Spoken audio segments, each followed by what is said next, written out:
Here we're looking at a triangle that we're trying to solve for angle A. And when we're looking at this, I want to make sure that law of sines is appropriate.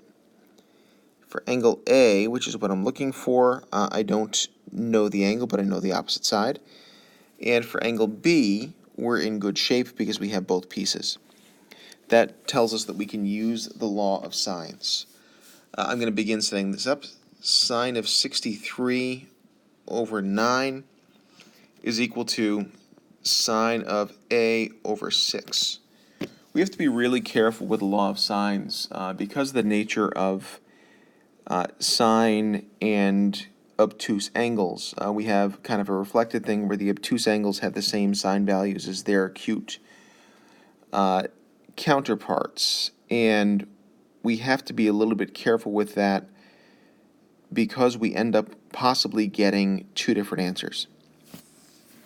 For the problems that I'm going to try to give you in this class, we're going to avoid some of that, and the avoidance that we're going to have there is by looking at making sure that we can expect a smaller angle than angle 63. Because 63 is opposite a side of length 9, and angle A is opposite a smaller side, we expect angle A to be less than 63 degrees. That's a really important check to do at the start of the problem. As you're going through a problem, you may end up getting something that doesn't make sense based on those values. And that's a good sign that something may have to change a little bit. Back to our problem, if we're trying to get sine of A by itself, let's multiply both sides by 6. And I'm just going to end up doing this calculation. So we've got 6 times sine of 63. And then that all divide by 9. We end up with 0.5940 is equal to sine of A. To get angle A by itself, we're going to do the inverse sine of both sides.